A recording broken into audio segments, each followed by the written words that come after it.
Hello viewers, welcome to our channel. ప్రస్తుతం మనతో పాటు ఉన్నారు డాక్టర్ సతీష్ గారు, హోమియోపతి నుంచి. సార్తో మాట్లాడి ఈరోజు హెల్త్ పరంగా మరికొన్ని అప్డేట్స్ అడిగి తెలుసుకుందాం. నమస్తే సార్. నమస్తే అండి. సార్, మనం ఇంతవరకు మాట్లాడుకున్న ఎపిసోడ్లో పీసీఓఎస్ గురించి అండ్ అలానే థైరాయిడ్, ఇది కూడా చాలా ఎక్కువగా వినిపిస్తున్నదే. అంటే దీనికి కారణాలు కూడా మన లైఫ్ స్టైల్ చేంజెస్ అంటారా, లేదంటే ఇంకేమన్నా కారణాలు ఉండొచ్చా? థైరాయిడ్ అనగానే మనకు generally this is the gland butterfly షేప్లో ఉండదు. సో దీన్ని ఆటో ఇమ్యూన్ కండిషన్ అంటాం. థైరాయిడ్ వచ్చిందంటే జనరల్లీ మ్యాక్సిమం ఆఫ్ ద పేషెంట్లో చూసేది హైపోథైరాయిడిజం, హైపర్ కొంతమందిలో చూస్తుంటాం. సో హైపోథైరాయిడిజం రావడానికి ఫిమేల్స్లో మేజర్లీ రీజన్స్ ఏముంటాయంటే, అందరూ అనుకున్నట్టు క్యాబేజీ క్యాలీఫ్లవర్ తింటే, లేదు నాన్ వెజ్ తింటే, లేదు ఇంకేదో ఫుడ్ తినడం వల్ల, ఆలుగడ్డనో వంకాయనో ఏదో తినడం వల్ల మనకి పెరుగుతుంది, టమాటాలు తినడం వల్ల వచ్చిందని చెప్పేసి చాలామంది యూరిక్ యాసిడ్ లెవెల్స్ పెరిగినప్పుడు, లేకపోతే థైరాయిడ్ ఫ్లక్చువేషన్స్ వస్తున్నాయని చెప్పేసి కొన్ని ఫుడ్స్ అవాయిడ్ చేస్తూ ఉంటారు. గుడ్. ఇప్పుడు ఒకవేళ మీకు ఫుడ్ వల్లనే థైరాయిడ్ డిస్టర్బెన్స్ వచ్చింది, కొంతమందిలో అయోడిన్ తగ్గిందని చెప్పేసి చెప్తుంటారు. అయోడిన్ తగ్గడం వల్ల, అయోడిన్ డిఫిషియన్సీ వల్ల కూడా మీకు థైరాయిడ్ వస్తుంది. సో ఇక్కడ అయోడిన్ డిఫిషియన్సీ కావచ్చు, లేకపోతే ఫుడ్ హ్యాబిట్స్ కావచ్చు, మేజర్ రీజన్స్ అయితే థైరాయిడ్ రావడానికి. నేను చిన్న ఎగ్జాంపుల్ చెప్తాను. హాస్టల్లో ఉన్నారు, గర్ల్స్ హాస్టల్లో ఉన్నారు, ఒక 100 మంది హాస్టల్లో ఉన్నారు. 100 మందికి సేమ్ ఫుడ్ తింటున్నారు. 100 మందిలో ఓన్లీ ఓ 10 మందికో 15 మందికో థైరాయిడ్ ఉంది. మిగతా 70 మందికో 80 మందికో లేదు. ఎందుకు లేదు? ఈ 15 మందికి ఏముంది, మిగతా 75-85 మెంబర్స్కి లేదు. మరి వీళ్ళు కూడా అదే తింటున్నారు కదా, ఒకే ఫుడ్ కదా తింటున్నారు హాస్టల్లో. ఆ ఫుడ్ వల్లనే ఒకవేళ థైరాయిడ్ వస్తే మరి వీళ్ళకి కూడా రావాలి కదా. సో ఇక్కడ ఇంకొక రీజన్ కూడా ఉండదు. సో ఓకే, మీకు ఇప్పుడు థైరాయిడ్ వచ్చిన తర్వాత అయోడిన్ ఎక్కువ తింటే మీకు అయోడిన్ డిఫిషియన్సీ వస్తే థైరాయిడ్ పెరుగుతుంది, లేకపోతే క్యాబేజీ క్యాలిఫ్లవర్ తింటే థైరాయిడ్ పెరుగుతుంది. ఎప్పుడు మీకు ఆల్రెడీ వచ్చిన తర్వాత ఇవన్నీ మీకు తింటే పెరుగుతాయి.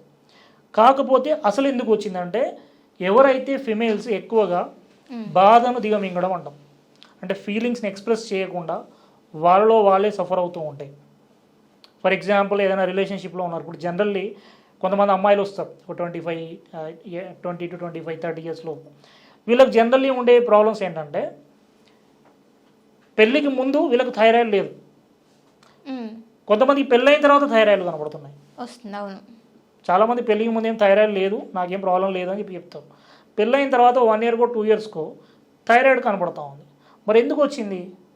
బికాస్ ఆఫ్ ఇక్కడ ఫ్యామిలీ రెస్పాన్సిబిలిటీ పెరగడం వల్ల, ఇంట్లో ఫర్ ఎగ్జాంపుల్ హస్బెండ్ వైఫ్ మధ్యలో కోఆర్డినేషన్ సరిగా లేకపోవడం వల్ల, లేదు అత్తమామ లేదా కొద్దిగా డామినేట్ చేయడం వల్ల, ఇలాంటి ఇష్యూస్ వల్ల, అందులో ఒకవేళ అమ్మాయి ఓవర్ సెన్సిటివ్గా ఉండడం వల్ల ప్రతి చిన్నదాన్ని ఎక్కువగా ఫీల్ అయిపోయి, అంటే చిన్న విషయమే కొద్దిగా, ఇప్పుడు కొంతమంది గట్టిగా మాట్లాడతారు, కొంతమంది మెల్లిగా మాట్లాడతారు.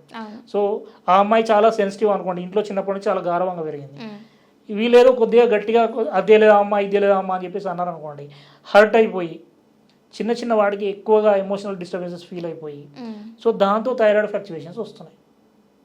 This is the exact reason. అంటే మీ ఎమోషనల్ రీజన్స్. నేను ఎంతసేపు ఇది తిన్నారు దానివల్ల వచ్చింది, అత్తగారు దానివల్ల వచ్చింది, ఫైన్ వస్తుంది, కానీ అందరికీ రావట్లేదు. కొంతమందికి ఎమోషనల్ డిస్టర్బెన్సెస్ వల్ల వస్తున్నాయి. మనం చెప్తున్నాం కదా, ఇప్పుడు శివుడు ఉన్నాడు, గాడ్ శివ, ఆయనకి ఇక్కడ నల్ల ఉంది. ఏం చేసిండు ఆయన? విషం వస్తే తీసుకొని గొంతులో పెట్టుకున్నాడు. ఆయనకి ఏం ప్రాబ్లం కాదు, ఎందుకంటే ఆయన దేవుడు, మనం మనుషులం కదా. సో ఎమోషన్స్, ఇప్పుడు ఇంట్లో ఎవరైనా చనిపోయారు, ఫర్ ఎగ్జాంపుల్ ఇంట్లో ఫాదర్ డెత్ అయింది, లేకపోతే మదర్ డెత్ అయింది, లేకపోతే ఎవరు దగ్గర వాళ్ళు ఎవరైనా క్లోజ్ ఫ్రెండ్ చనిపోయారు, ఈ టైంలో మీ సిచ్యువేషన్ ఎట్లా ఉంటుంది? చాలా బ్యాడ్ ఉంటుంది కదా. ఆ టైంలో మీరు ఏడుస్తూ ఉంటారు, కంటిన్యూస్గా మీకు ఆ బాధ అనేది ఉంటుంది కదా. సో దాన్ని మీరు సప్రెస్ చేస్తూ పోతున్నారు అనుకోండి, అప్పుడు చూడండి మీ థైరాయిడ్ లెవెల్స్ ఫ్లక్చువేషన్ ఉంటాయి.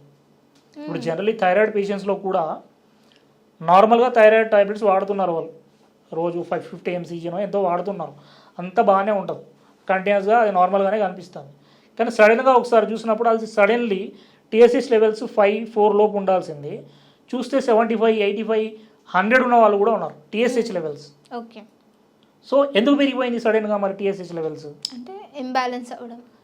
ఎందుకు ఇంబ్యాలెన్స్ అయింది? ఇక్కడ మీ ఇంట్లో ఎవరో చనిపోయారు కాబట్టి మీరు రెగ్యులర్గా అదే మూడ్లో ఉన్నారు కాబట్టి, బాధలో ఉండడం వల్ల మీరు ఆ టైంలో పోయి థైరాయిడ్ లెవెల్స్ చెక్ చేయించుకున్నప్పుడు అది పెరిగి ఉన్నాయి. మీరు గమనించండి, ఎవరైనా థైరాయిడ్ పేషెంట్స్ను ఒకసారి అడగండి. అంటే ఎమోషనల్ ఫ్యాక్టర్స్ వల్ల మీ థైరాయిడ్ అనేది పెరిగిపోతుంది. ఓకే. సో మరి దీనికి తోడు చాలా మందిలో ఈ జనరేషన్లో ఉన్న అమ్మాయిలు అందరూ వర్కింగ్ ఉమెన్ ఉంటున్నారు, అందరూ ఎడ్యుకేటెడ్ ఉంటున్నారు, వీటితో పాటు ఫ్యామిలీ రెస్పాన్సిబిలిటీస్ ఎక్కువైపోతున్నాయి. సో దీనివల్ల ఏమవుతుంది, కోఆర్డినేషన్ అవ్వట్లేదు. ఒకవేళ హస్బెండ్ మీకు ఒకవేళ కోఆపరేట్ చేస్తే ఓకే, డామినేషన్ ఉన్నారనుకోండి లైఫ్ లాంగ్ ఉండాల్సిన వాళ్ళు ఇద్దరు. సో రోజు ఇది ఎవరికి చెప్పుకోలేరు, చెప్పుకుంటే బయట వాళ్ళ ముందు ప్రాబ్లం కాబట్టి చెప్పుకోలేకుండా వాళ్ళలో వాళ్ళే బాధపడుతూ ఉంటారు. సో దానివల్ల థైరాయిడ్ ఫ్లక్చుయేషన్స్ ఎక్కువ అవుతున్నాయి. This is the reason for your hypothyroid. అంటే ఇది ఒకటే రీజన్ కాదు, ఇంకా చాలా రీజన్స్ ఉంటాయి. సో వీటికి తోడు పీసీఓఎస్లు రావడము, పీసీఓఎస్ అంటే థైరాయిడ్ అక్కా చెల్లెల్లాగా ఇది వచ్చిందంటే ఖచ్చితంగా వాళ్ళకు ఆ పేషెంట్కి చెక్ చేసి ఇది కూడా డిస్టర్బెన్స్ ఉంటుంది. ఎందుకంటే వచ్చే అవకాశాలు ఉంటాయి, ఖచ్చితంగా ఉంటాయి. ఎందుకంటే ఈస్ట్రోజన్, ప్రొజెస్ట్రాన్ హార్మోన్స్ అనేవి ప్రతి ఒక్కరికి ఫీమేల్స్లో ఉంటాయి కదా, మరి అవి ఫ్లక్చువేట్ అవుతున్నప్పుడు ఆటోమేటికలీ ఇవి కూడా ఫ్లక్చువేషన్ అవుతాయి. అండ్ ఇంకా థైరాయిడ్ వచ్చిన వాళ్ళకు చాలా మందిలో చూసే ప్రాబ్లమ్స్ ఏంటంటే మీ గట్ ఇంబ్యాలెన్స్, డైజెషన్ సరిగా అవ్వదు థైరాయిడ్ ఉంటే, హెయిర్ ఫాల్ ఉంటుంది, స్కిన్ ర్యాషెస్ వస్తాయి, ఈ టైర్డ్నెస్ ఉంటుంది అంటే ఎక్కువగా అలసిపోవడము, ఇట్లా మల్టిపుల్ సిమ్టమ్స్ కనిపిస్తుంటాయి. అంటే మీ బాడీ ఇమ్మీడియట్గా థైరాయిడ్ వచ్చిందని చెప్పి చెప్పవు. ఇక్కడ ఆటో ఇమ్యూన్ కండిషన్ అంటున్నాం థైరాయిడ్ని. ఆటో ఇమ్యూన్ అంటే ఏంటి, మీ ఇమ్యూన్ సిస్టమ్ మీతోటే ఫైట్ చేస్తుంది, రైట్? జనరల్లీ ఇమ్యూన్ సిస్టమ్ ఏం చేయాలో, బయట నుంచి ఏదైనా ప్యాథోజన్స్ వస్తే ఫైట్ చేయాలి. ఇక్కడ బయట నుంచి ఎవరు రావట్లేదు, మీ బాడీలో 5 types ఆఫ్ యాంటీబాడీస్ ఉన్నాయి, ఐజీఏ, ఐజీజీ, ఐజీఎం, ఐజీడీ, ఐజీ అని చెప్పేసి.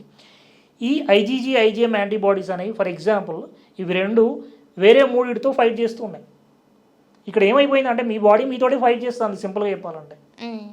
ఆటో ఇమ్యూన్ అంటే మీ ఇమ్యూన్ సిస్టము మీతోటి ఫైట్ చేస్తుంది. ఎక్కడ ఫైట్ చేస్తుంది, ఇక్కడ ఫైట్ చేస్తుంది, మీ థాట్స్ ద్వారా ఫైట్ చేస్తుంది.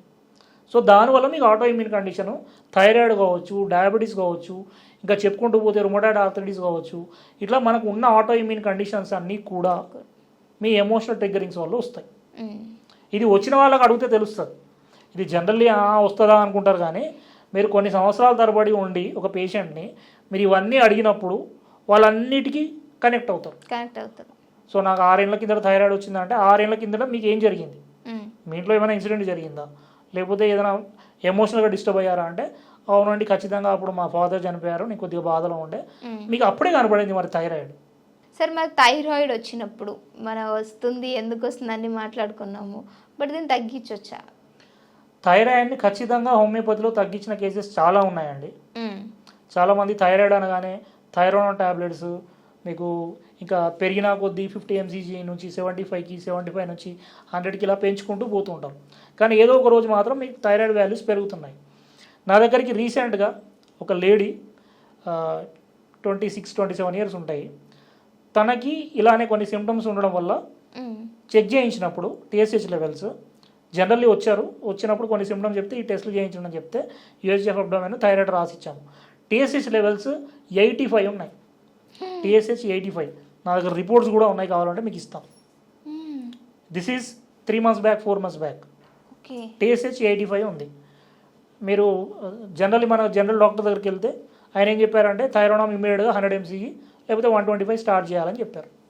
నేను ఏమీ స్టార్ట్ చేయకండి. అండ్ ఇంకొకటి తనకి గాల్ బ్లాడర్లో స్టోన్ వచ్చింది, ఫైన్. సో కొద్దిగా మీకు పీసీఓఎస్ కూడా స్టార్టింగ్ స్టేజ్లో ఉన్నాయి. ఇవి 3 ఉన్నాయి. ఇవి 3 కూడా interlinked actually. Thyroid, your gallbladder and your PCOS ఇవి 3 ఇంటర్లింక్డ్. మీరు థైరాయిడ్కి ఒక డాక్టర్ దగ్గరికి, గాల్ బ్లాడర్ దగ్గరికి ఒక డాక్టర్ దగ్గరికి, పీసీఓఎస్కి ఒక డాక్టర్ దగ్గరికి వెళ్తూ ఉంటాం. జనరల్లీ ఇవి 3 కూడా ఇంటర్లింక్డ్. ఎందుకంటే థైరాయిడ్ డిస్టర్బెన్స్ అవ్వడం వల్ల మీ డైజెషన్ డిస్టర్బ్ అయింది, డైజెషన్ డిస్టర్బ్ అవ్వడం వల్ల గాల్ బ్లాడర్లో స్టోన్స్ వచ్చాయి, మీ గాల్ బ్లాడర్లో స్టోన్స్ రావడం వల్ల ఈ డిస్టర్బెన్స్ అవ్వడం వల్ల ఇన్సులిన్ ఫ్లక్చువేషన్స్, హార్మోన్ ఫ్లక్చువేషన్స్ జరిగినాయి ఫిమేల్స్లో. సో దీనివల్ల పీసీఓఎస్ స్టార్ట్ అయింది. సో ఇప్పుడు మీకు ఆ అమ్మాయికి మనం చెక్ చేయించినప్పుడు ఓన్లీ 1 monthకి మెడిసిన్ ఇచ్చాను. 1 month తర్వాత చెక్ చేస్తే టీఎస్హెచ్ లెవెల్స్ 85 నుంచి ఆల్మోస్ట్ 7కి వచ్చింది, 7.65 సంథింగ్ వచ్చింది వితౌట్ థైరాయిడ్. మీరు చాలామంది అనుకుంటారు థైరాయిడ్ వస్తే తగ్గదు, థైరాయిడ్ మొత్తం జీవితాంతం వాడాలి. సో అస్సలు అవసరం లేదు. నేను ఇంతకుముందు చెప్పినట్టు ఎమోషనల్ ట్రిగ్గరింగ్స్ ఏమైనా ఉన్నాయా, లేదు నిజంగానే విటమిన్ డిఫిషియన్సీస్ ఉన్నాయా, ఇంకేదైనా అసోసియేటెడ్ హార్మోనల్ డిస్టర్బెన్సెస్ ఉన్నాయా, ఇవి చెక్ చేసుకొని ఇప్పుడు ఈ కేసులో ఏంటంటే నేను గాల్ బ్లాడర్ స్టోన్స్ను తగ్గించుకుంటూ పీసీఓఎస్ను అంటే హార్మోన్ రెగ్యులేషన్ చేసుకుంటూ థైరాయిడ్ కూడా నార్మల్ చేయడానికి ట్రై చేస్తున్నాం.